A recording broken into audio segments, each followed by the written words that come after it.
Okay, so it's been a weird couple of years since we last had a podcast together.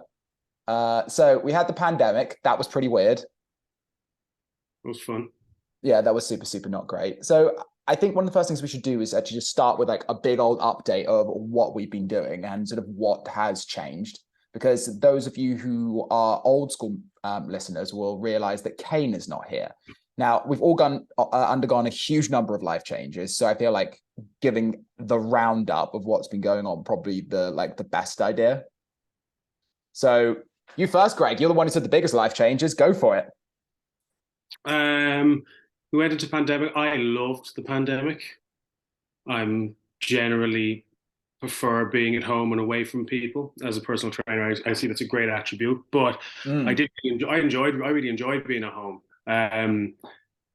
Went on for a little bit too long after we came out of the pandemic. I worked for SOS just up until November just gone, and then I got a job with a influencer, I guess you could call him, online. So I now currently just work straight up nutrition for his clients and some of his coaches' clients. So at the moment, that's all I do. I solely work online. And so I've taken that transition away from coaching on the gym floor, which I did in SOS for 5-6 years, and made the transition online now. Which has been a big change. A change I'd like. There's pros and cons to it. I do miss the human interaction. Because you don't generally, I speak to people online like in this format, but you don't get that same interaction from people. You don't get that closeness that you tend to with like one-to-one clients that you see 2, 3, 4 times a week for an hour at a piece. So pros and cons, much more flexible with my time now. Actually doing what I love doing, which is the nutrition side of things, which has been a cool change. So I had a baby. That's kind of big. That is a very big deal. That is a very big deal. And it just shows how long it's been since we've done this. He's nearly 2. Jesus. So the last episode must be 4 years, I'm going to say. Yeah, I'm pretty sure it was about that, because I remember I made a very weak attempt at doing a solo episode at the start of the pandemic. And I think what I've realized is the fact that like back then, I was definitely not built for the solo podcasting life, and I firmly believe that has not changed. Like having the banter and the interaction going back and forth is substantially better. And also, I just think there comes a point where like you could only talk about so much off your own back, because like I think one of the key things about why like our dynamic works really well, but also like when we had Kane, was the fact that we all had very distinct areas of interest, and we managed to sort of backfill in the other things that the other members of the community or the other members of the hosts weren't necessarily as like cool with, you know what I mean? Like things that didn't really like rustle their jimmies. Like I love biomechanics. You believe it doesn't exist. Nothing. Just do the doesn't training. Grow. Well, absolutely. I mean, biomechanics doesn't grow in the wild. Just do the training. Yeah, absolutely. Well, absolutely. So, I mean, I think one of the big things is to sort of like just flesh that out a little bit. So like you now do specifically nutrition coaching, and you kind of been, without giving too much away, you've pretty much been like bolted into this role to make it entirely your own. So you are very much sort of tip of the spear in regards to like creating this for yourself. So I think one of the big things would be looking at like what was the process that went into that? Because you've always been sort of much more geared towards the nutrition side of things. Like why did you start going down that road, and then sort of what was the sort of like interning, qualifying sort of educational process that led you to this point? I think like most people who fall into a camp of what they really like, it's normally based off having to learn because you were bad at that thing or you had a problem with that thing. So growing up, I had a lot of problems digestively, fatigue, I had a lot of problems with through the years. And that's what led me down the route. I'll call it like functional medicine, whatever you want to call that, like holistic medicine, and those approaches to optimize human health, let's say. And that opened up, like, and once it's a very bizarre thing. Once you swing that door open, like everyone does something. So they'll do that original course, or they'll read that original book that gives them interest, and it just bangs that door open. to a world that you never really knew existed, right? How much information is out there, how much shit is out there as well, but how much information is out there and how much that side of things actually influences human health. Really hit home when I first started really digging into it. And we always talk about like the Dunning-Kruger effect. So like if you like, you know, little info, lots of ego, and then as information grows, your ego tends to drop. I've been up and down that hill about 5 times. Oh yeah. I've been booted off that hill 5 or 6 times, whether by different people who knew much more than me, or just by realizing I was completely wrong in a certain aspect. We used to always laugh about this, didn't we? Yeah. Imagine seeing the clients in the real world now that you first started with. You just want the earth to open up and swallow you because of the bad information you gave them. But then I didn't go down the traditional route, so I didn't go through the university side of things. I didn't do any sort of dietetics or science-based degrees. My undergrad was in history. I generally am, well, mostly taught by people, but I'm a lot of it is self-taught. And then I interned with people, or I went on just different qualifications that I could do privately in order to improve my knowledge in that area. And there was large periods of that time where I never really thought that an opportunity like I got would come up. And there's always a little bit of luck involved. So it's knowing the person that knows the person. And then it's actually getting on a phone call with that person who's going to try and employ you, and realizing that all the stuff you learned over the last 6 years, he's asking you about. Yeah. And you have an answer, not necessarily always the right answer, but you have an understanding of what that person is asking you. So that's how I kind of got shoehorned into it. I was originally going to go on as one of their coaches, and do the standard online coaching thing. But because of my background, he wanted me just to be involved on the functional medicine side of things. So blood testing, stool testing, specific problems that people might have rather than just generic weight loss or muscle gain.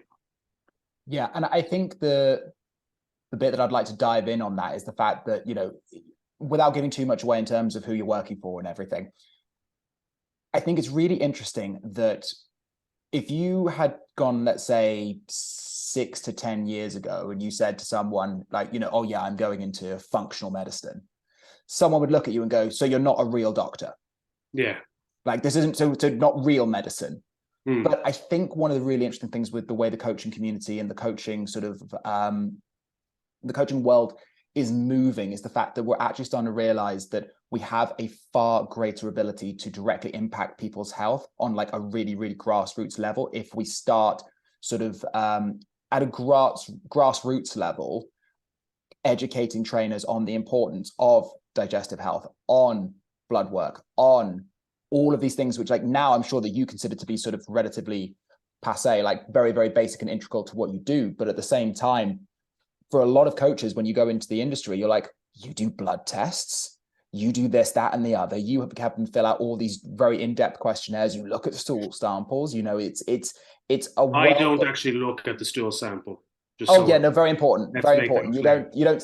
It's not like It's not like read the tea leaves where you're like, yes, that is candida, yes. But I think it's so interesting the world's moving that way in terms of the functional nutrition side of things, because it is that sort of like meeting of the minds where it's a case of how do we take these what were sort of quite highly gate-kept bits of information and start applying that into the real world. Yeah, like it's all on a spectrum though, right? So I think the major problem that we tend to see is in terms of my industry. So I call it my industry. It's not an industry in and of itself. So I know we have naturopaths and we have, you know, the Institute of Functional Medicine. So you have these kind of these groups that regulate it to a certain extent, but it is a little bit the wild, wild west as well. Yeah. So it's dangerous in that way. And I was really lucky in terms of the people I was introduced to really early in the game that kind of steer you away from some of the more not nuanced isn't the word I'm looking for, but some of the more esoteric stuff that you tend to see out there, like you said, reading the tea leaves. But I think the The stool internet's obviously, sample. It's the stool sample, Greg. You got it's to the just like really get story. in there. Like, what is the corn telling you? And I think like the opening up of the internet's the biggest thing, because now we, just like doctors are, we now have all the information we want or need on PubMed. So Yeah. everything is available to everyone. And generally, like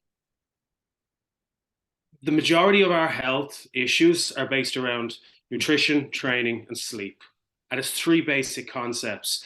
And most of the times when we get sick, people always think, why me? People always think this isn't my fault. The vast majority of illnesses and ailments are a metabolic problem. So it's something that you've done or a choice that you've made in your lifetime that's leading to you being sick.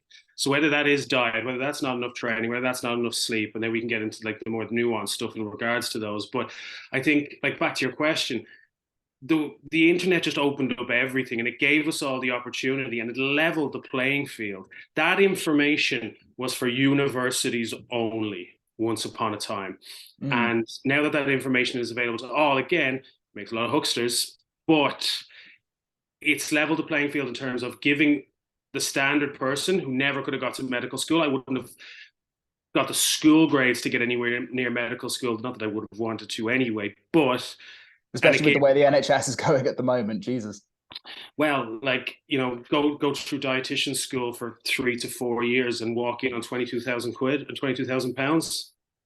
Like, that's not going Yeah. to pay my mortgage. That's not going to do anything. But so I think the problem is we're still very separated from left leaning, like let's put it like politics, left leaning functional medicine, right leaning allopathic medicine, and somewhere there's starting to be a push towards the middle where some doctors are recognizing the effects that diet, nutrition, and lifestyle can have on disease and illnesses, and then the far leaning left are starting to recognize that. You can think about it as like top up or bottom down medicine. So top up or bottom up medicine you can think of as like functional medicine. So dealing with different organ systems within the body and trying to make those as healthy. And then top down is medication. So a lot of the time it's somewhere in the middle where you want to try and target someone depending where they are along that spectrum of disease. Yeah, and I think it's really funny you use politics as an example, because I really do think that in training and biomechanics and all that kind of stuff for sure, but very specifically in nutrition, it's like a religion. Like everyone has their sort of identity politics camp where it's a case of you're carnivore, you're this, you're that, you're whatever. People love the labels that are associated to them, but I think like the true nuance of this, as you say, is looking at that sort of like almost Buddhist like middle path, like rather than being like what makes all these things different, it's like what is the through line that all of these things can agree on. Yeah. So to an extent.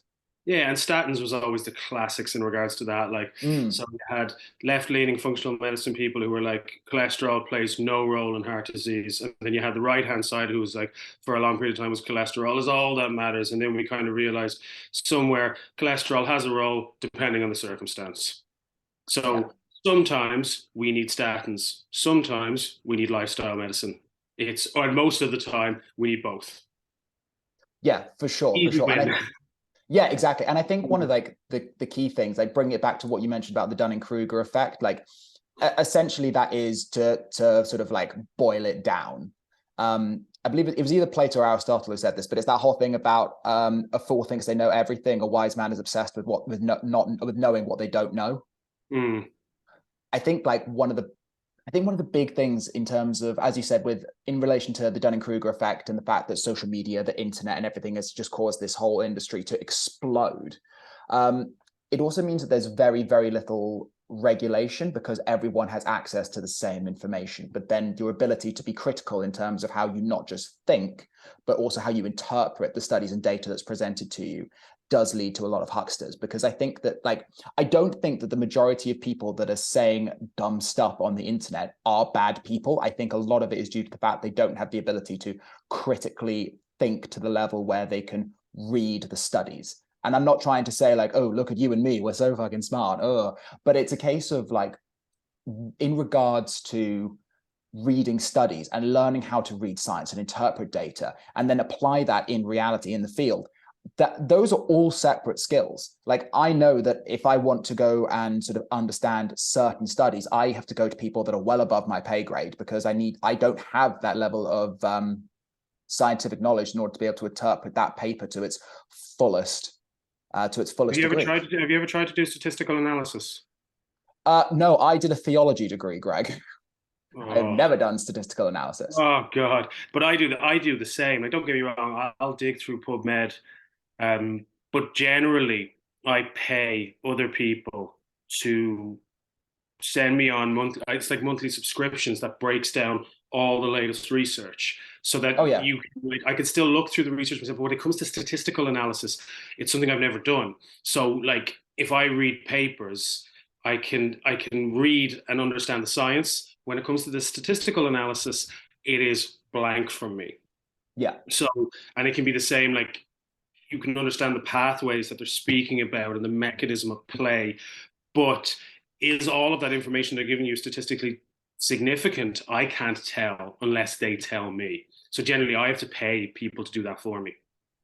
Yeah, absolutely. And I think it's one of those things where, you know, therapists need therapists, coaches need coaches. Like, everyone has blind spots. It's about finding the people that you can outsource to fill in those blind spots. So, I mean, who, if you don't mind sort of naming and claiming, what are some of the great resources that you've come across, or individuals that provide this sort of level of statistical analysis and actually can sort of give you sort of the nuts and bolts of the data that's in front of you?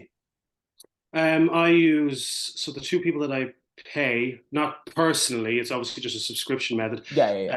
Dr. Ruscio is a naturopath in the States who does monthly breakdowns of all the predominantly digestion and thyroid. So he'll do the breakdown of everything significant that comes out in that time. Month to month, I pay Jake Dolestyle out of Australia, and he'll break down what he sees as the most significant scientific papers that have come out in that month. And generally then what I'll do is I'll go through the references and read whatever associated papers come with them. So that's predominantly how I keep up to date with it, because it's hard, man. Like, there's so many papers that come out every single month, and to be able to dig through and read them all is a full-time job. So like you said, a lot of the time you have to go and pay people in order to do that for you. Yeah, and I think there are so many fantastic research reviews that are out there. I mean, two that I'm a very big fan of are James Krieger's and Alan Aragon's, because in terms of like holistic nutrition, while obviously I think it's incredibly important, that is not my specific purview. I mean, I've outsourced quite a few clients to you, because I think that, you know, over the years, because I think there comes a point where I think you need to just realize that you don't know what you don't know, right? Because we can't be experts in everything. Like, holistic nutrition is something that rustles your jimmies. You're not going to sit there for an hour plus talking about the differences in teaching the squat in relation to the male versus female pelvis, and what specific cues are either over applied or under applied to specific gender populations. Like, I love that. That bores you to absolute tears. You haven't told me now, so you have to mention. So what have you done since lockdown?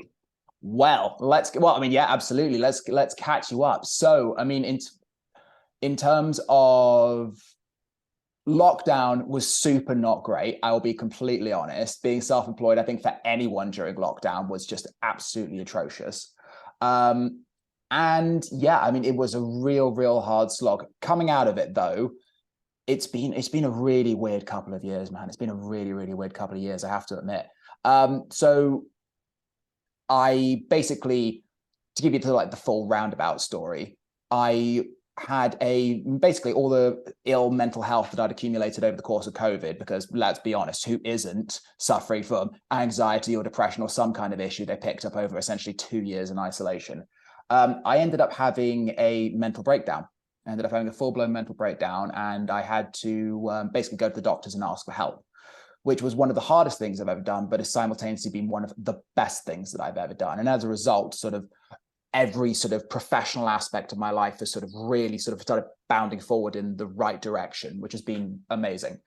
So in terms of like some major career progression things that have been happening at SOS, Sam and I have started a personal training academy, which has now been going for over a year, which has been just one of the best things that both of us have ever done. I mean, I think that he's really enjoyed having, you know, this additional side to the business, but at the same time, like for me, teaching has been such a hugely cathartic process because, and you and I have talked about this so much, the level of the industry in terms of like the base level start point is so incredibly low. It's so incredibly low because it's so poorly regulated. You've got people that are doing online courses and never actually having any coaching experience, getting jobs at the gym just because they have a quote unquote qualification that's recognized by a regulating body.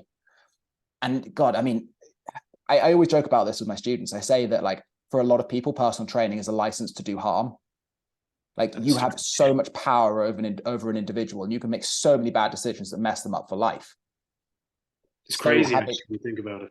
Yeah. It's absolutely crazy. So like our course is entirely practical. There's obviously a theory element that you have to do, but like we're very, very much a practically driven teaching course that ultimately what we're looking to do is trying to make commercially viable PTs right from the get-go. And a big part of that is teaching them about the realities of business and actually teaching them how to coach and how to look at how you deal with these different populations and everything else that comes with being a PT in this day and age. Because I think that if there's one really good thing that came out of the pandemic and the subsequent years following it, is because it's been so hard for PTs out there specifically.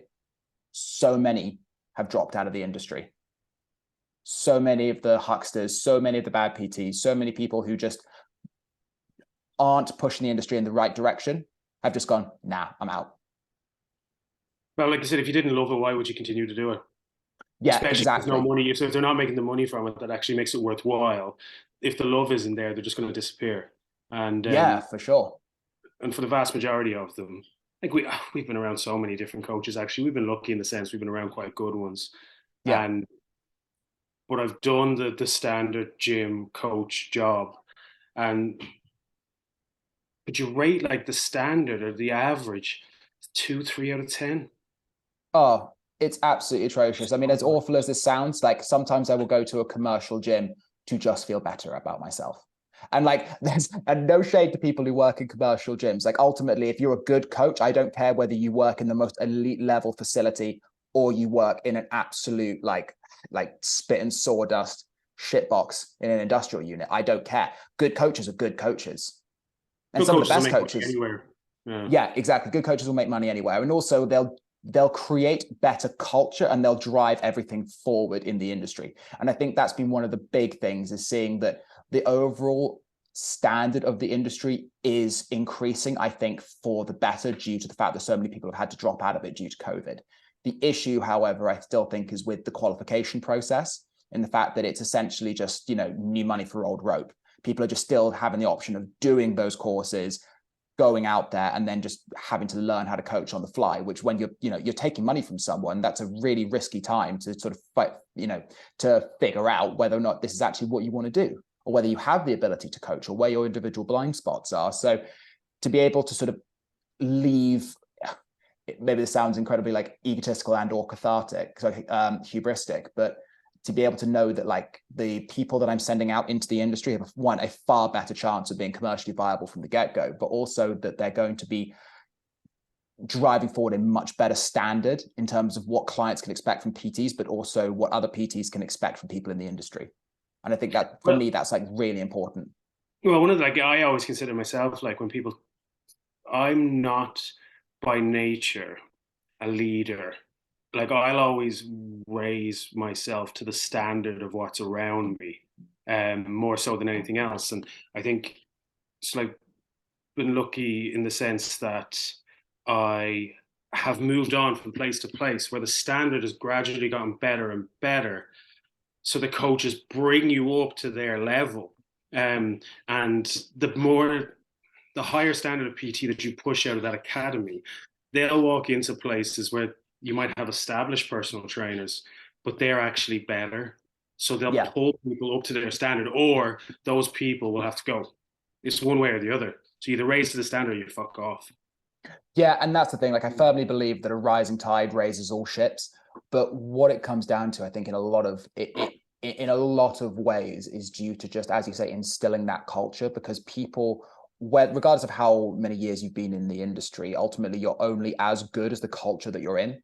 And I think that, exactly like you said, we're very, very lucky that we both had the experience of constantly moving forward to bigger and better coaching facilities and coaching experiences, and being around people of all different, backgrounds in relation to, coaching individuals that have made us better, because we walk into the next room and we're like, oh my God, I am so not the smartest person here. I think I might actually be the dumbest person here.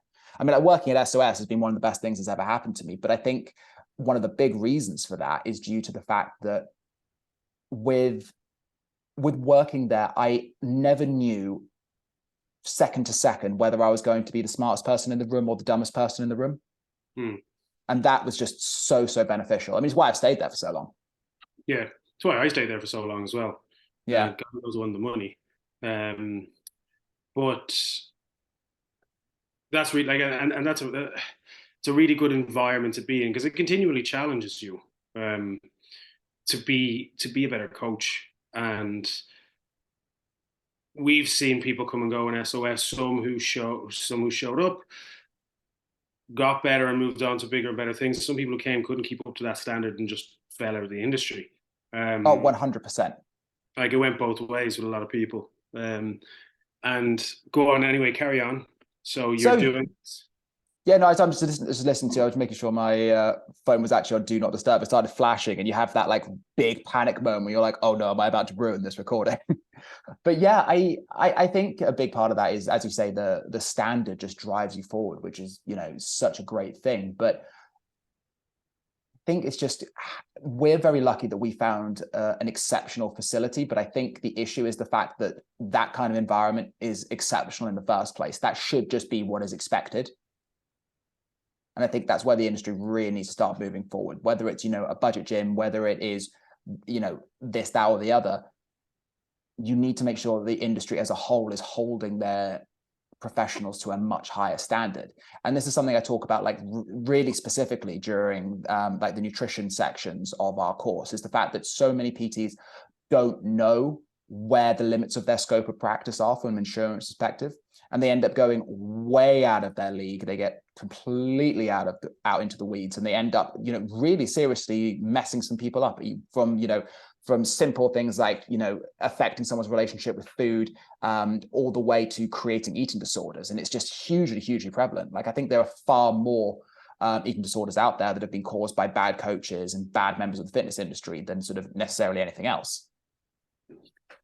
Yeah, like, I mean, I noticed it even over the past, well, since lockdown, whether it's I've become more open as a person, so people were speaking to me more, I'm not sure.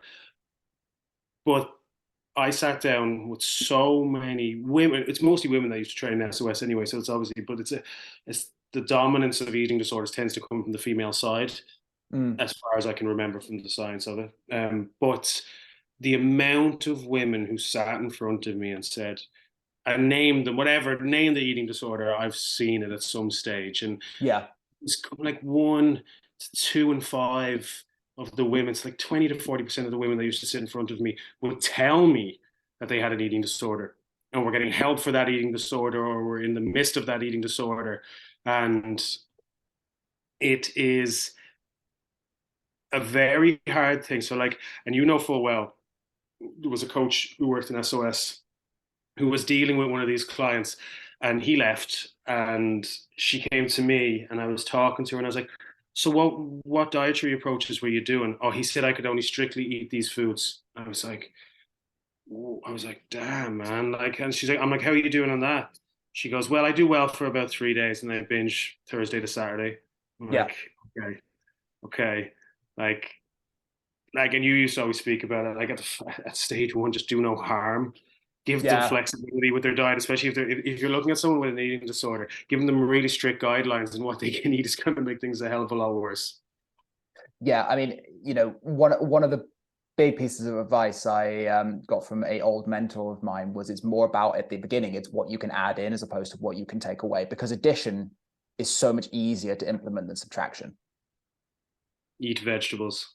Yeah, I mean, God, I mean, you and I have joked about this so much. Like, people love to get out in the weeds of science and apply it to what they consider to be problem clients, when really it's just a case of, is it a problem client on like a pharmacological or biomedical level, or are they just not eating vegetables, sleeping, and training appropriately and managing their stress? Like, if we can't get those basic things in play, then like we've completely jumped the shark. Completely jumped the shark. Trying to apply all these really complex social dietary models to them, when it's just like, can we get the basics right?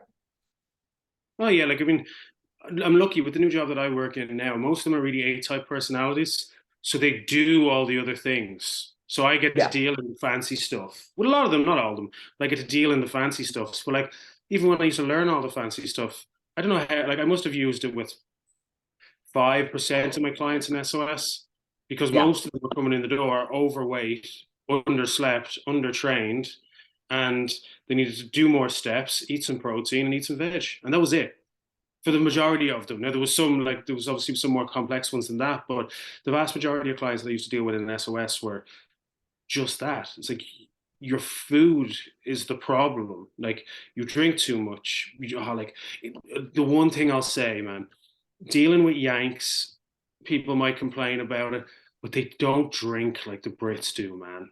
Like, when I sit on calls, fucking hell, when I sit on calls with them and I'm like, okay, like when I used to sit in front of Brits, man, I'd be like, oh, I'm gonna ask them now, so what do you drink in a week? And they're like, oh, it was 15, 20 pints. You're like, oh man, like there's nothing we can do until we can solve that problem. But it's at least like with the Americans, the vast majority of them, really surprisingly, whether it's the type of personality that comes into the place that I work or not, but they're A-type, they barely drink. So like, they might say, I might have one glass of wine on a Friday night. You're like, lovely, that's fine. But dealing with Brits, man, so hard with the alcohol consumption that they're doing. Like, they're coming in talking about anxiety and depression and weight gain and can't sleep. And you're like, you're drinking 20 alcoholic drinks a week and you're asking me to fix your sleep problem. So I'm not going to be able to. That's a little bit of a tangent. No, I completely get it. And I think also that's some very distinctly to be said about sort of choosing the right clients or understanding what kind of client you're dealing with. Specifically, like with you guys working with A-type personalities, like a lot of the people you're working with are either, C-level execs, or whether you're working with, very successful entrepreneurs who are really trying to double down on their health. A big part of that is because they know that if their time realistically is worth $400 an hour, you do not have the ability, you can't afford to lose that time or make a task take more time if that dramatically impacts your ability to then make that $400 per hour. Like, when people come to me and they complain about, oh, I don't have the time for this, I don't have the time for that, I don't go as far as being, the PT in their 30s with no kids being like, we all have the same 24 hours in a day. But the amount of time that we lose due to the fact that we are engaging in behaviors that essentially just become time sucks. You don't get the return on investment. I mean, I don't get me wrong, I love to crack open a nice bottle of wine, but it's a glass and with dinner, and then I, get on with the rest of my life, because I don't have the ability, nor do I have the desire to lose time, because time for me is money. It's just that simple. Yeah. And I think it's really hit me in terms of getting into my mid to late-ish 30s. The actual ill effects that you start to see in the population around you of people at your age. I used to binge drink in my 20s quite a lot, and you never saw the end stage of that. So you never considered it to be a problem. You never thought it would become a problem for you.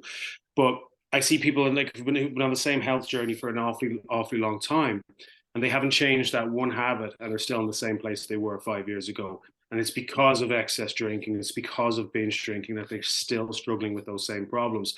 But alcohol is a difficult one anyway. But like I was saying, like we were talking about the simplicity of certain things that we need to do first, more so than dealing with really complex things in the weeds. But vegetables, like vegetables, sleep, and protein, and some sort of training will get the vast majority of people to where they want to be, and drinking less alcohol. Yeah, I mean, if anyone could take anything away from this, I really do think it's the alcohol side of things. Like, don't get me wrong, as we both said, we both like a drink, but the optimal term there being a drink. It's a singular. It's not this multiple, binge long sesh that ends up sucking away the rest of your week. Like, I mean, it's really interesting what you say about, you have those points of reference in your life now where you in your 20s, all of your mates are drinking, so you're drinking, and you're like, well, at that age, you feel like you're immortal because you don't see the end result of it. But now that we're in our 30s, and it's a case of we're seeing our friends who have become alcoholics or are dealing with liver problems or are dealing with really adverse effects from their drinking, whether that be anxiety, depression, whatever it might be. Like, that is just, it's scary when you're starting to see it within your own colleagues, cohorts, whatever that might be. You see it on a day-to-day basis and you think, how has this happened? How have I got to this stage in my life? And it has, and it comes on really quickly, in fairness. But like, I notice it in terms of like some of my old mates that I used to pal around with as a kid, and you look at, we all used to exercise as teenagers, early 20s. I continued exercising. They didn't. They drank heavily through their 20s, still drink heavily in their 30s. And I look at them and I'm like, dude, you're 35, you look frail. Yeah. And it may not be like the traditional alcoholic that people consider, where like he's not like down and out. He's not, he's got a fucking really good job. But they look frail. And frailty at 35, 36 is going to become a real problem at 45, 46, 56, 57, all those kind of years. It's going to become a major problem. And a lot of this is due to poor nutrition and alcohol consumption. But we always considered, like, we never thought it would be us or our generation. Yeah. Because we still consider ourselves as young, when realistically, I'm 36, like I'm genuinely pushing middle age. So it's, consider the long-term effects. So like, and a lot of people listen to this won't be in their early 20s either. Why would they want to listen to a couple of guys in their 30s talk about nutrition or lifestyle?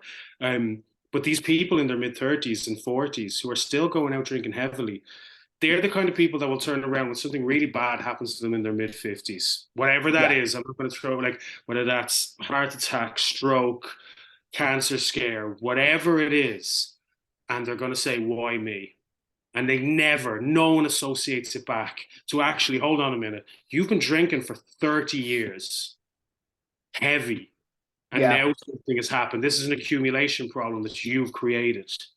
And I mean, I always joke with clients when they come in through the door and they talk about, they just hit 30 and then everything just went completely down the crapper. So like, they woke up and suddenly they had back problems at 32 and then they had their knee problems at 33. I was like, well, have you thought that maybe you can only run the body into the ground for 30 to 33 years before it starts kicking back at you?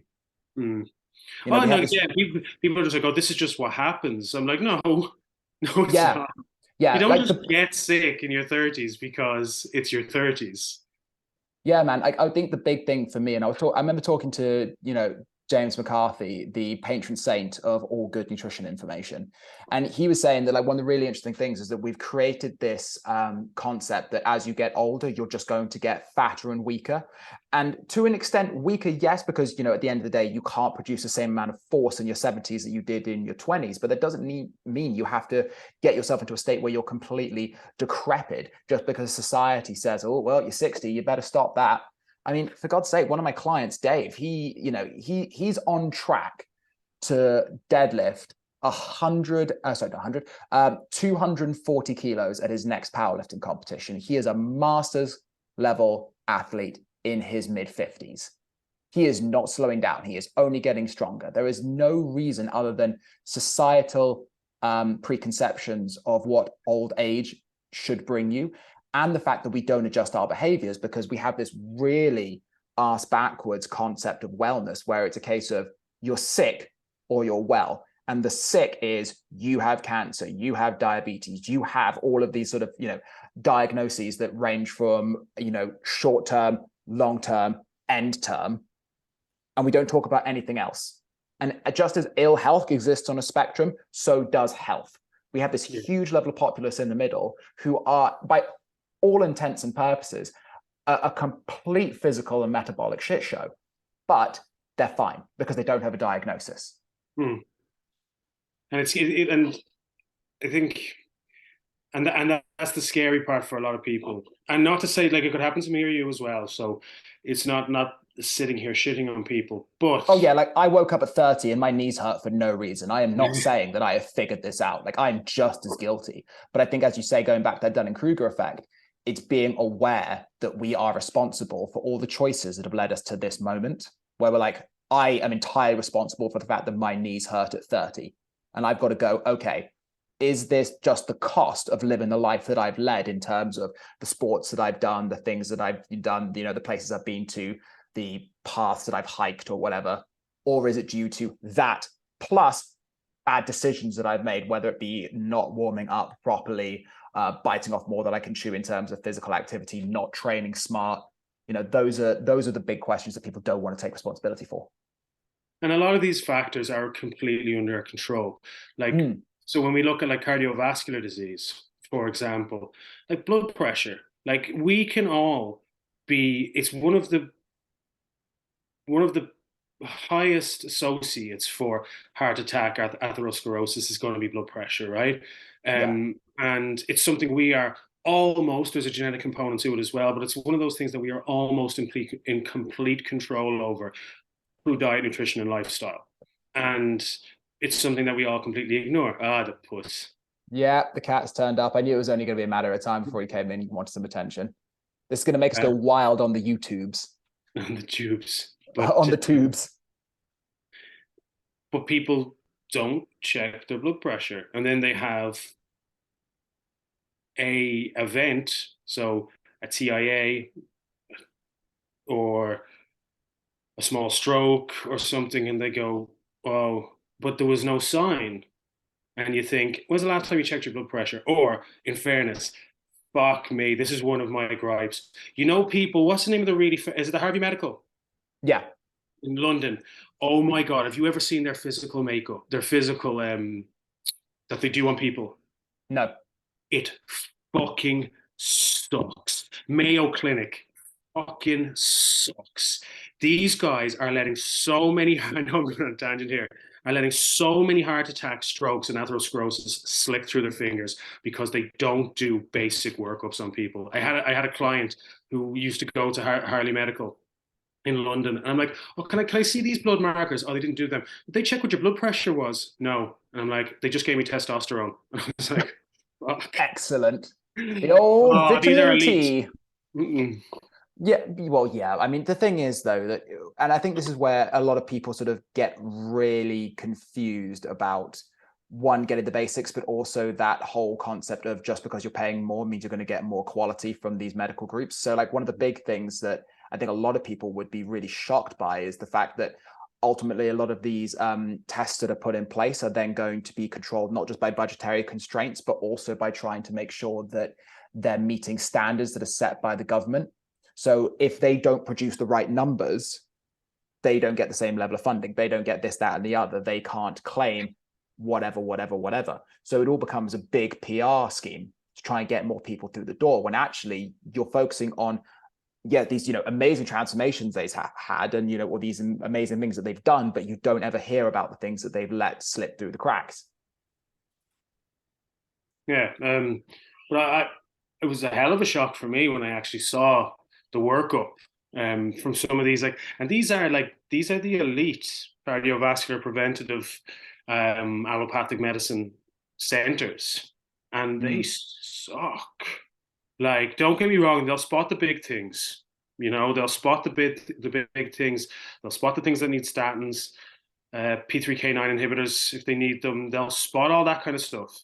But like in terms of like unregulated blood pressure, like ankle brachial index, they don't even do. So checking the blood pressure from your wrists to your ankles, like these are massive and easy tests to do. But I think one thing that functional medicine does so much better than allopathic medicine is a physical, because allopathic or Western medicine has just stopped. Yeah. Has stopped. Like they just don't do it anymore. Yeah, but I think a big part of that is also because if they did, then the statistics would be so shocking. Possibly. That it would just absolutely cause mass panic. I mean, it's one of those things where I've talked with some of my clients who were sort of, women in their 30s who are trying to get pregnant. And they're looking at their diet and other things in order to sort of see where they're sort of potentially maybe dropping the ball. And one of the big things that absolutely, terrifies me is the fact that these women are considered to be quote unquote geriatric pregnancies based on the statistics, but the statistics are based on the average person or the average data spread. And if the average person sucks, then of course we're going to have much bigger cases that fall into the negative brackets, which then lead to these associations of quote unquote geriatric pregnancies or whatever it might be, or even going back to the whole, oh yeah, you're in your 60s, you better slow down. It's like, well, you're not basing this off a higher expectation of the general person, of the general public. Because, I always use this analogy when people come in, and I'm sure you've heard this from clients. They go, do you know what? I'm doing all this training. I'm so much stronger and whatever, and I still can't buy jeans that fit me. It's like, yeah, well, most jeans are designed for weak people. Yeah. Well, not anymore. Not anymore. You got those muscle fit jeans. There's loads of them, man. There's loads now. There's a market for it now. Absolutely. I'm so glad that the 90s. I was going to say, I'm just so glad that the 90s are back and that everyone's wearing baggy jeans again. It's awesome. I missed it. It's the best. I missed it. But I think our whole society is geared around unhealthy people anyway. So you're going to find unhealthy people is good for business. Very good. Very good. Not ours, by the way. I mean, don't get me wrong, it is technically really good for ours, but I don't want to say that we're no, it is. But I don't want it to say that. Sorry, my biggest fear is that they legitimately find a weight loss drug that works and is healthy. That's my biggest fear. Yeah, I think the problem is that I've built my entire business around helping people move better, and until they I won't have the same level of fear until they go, this is going to give you the absolute best hip flexion and extension if possible. That's what I'm out of a business. That's what I'm out of a job. Yeah, that's what I know. I'm going to go back to the bar game. Oh gosh, on alcohol. Absolutely. I mean, well, the thing is, you've got now all the tools where you could be nutritional counselor / bouncer. That's true. That would be fun. God, could you even imagine? Could you imagine going back and working the doors at your age? I'm afraid of everyone now. I'd be terrified. Oh, it's the fragility of having something to lose. Yeah, and I'd be terrified. Aggressive people, I couldn't. Yeah, I was joking about this with Zoe earlier.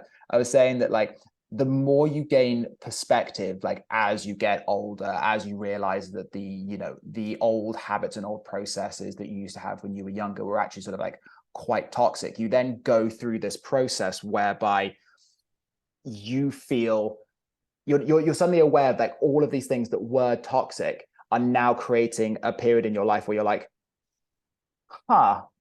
I don't know how to adjust to this now that I don't have the usual standbys. Classic example, you're never in better shape than when you're single and filled with self-loathing. That's true. That's very true. Self-loathing is just a massive motivator. Oh, it is absolutely massive. It's huge. It's huge. But on that bombshell, we have actually reached our full time. Because I know you're a busy person, I'm a busy person. We need to wrap this up. So, Greg, thank you so much for taking the time to help me restart this. I'm really looking forward to, more episodes, giving people more great content, really just trying to sort of spread the Talking Fit word, as it were. Guys, if you're listening to this, please do go follow Greg and I on the socials. We will have the links to everything in the description or comment section or wherever you're sort of viewing this / hearing this. You will be able to find us. Please do get in touch, give us a like, give us a follow, and above everything else, send us the questions that you want answered. And we will always endeavor to give you the best answers. And if we can't answer them, we will find someone who can. So until next time, guys, thank you so much. This has been Talking Fit. I'm Rogan Allport. This is Greg Foley. Thank you so much.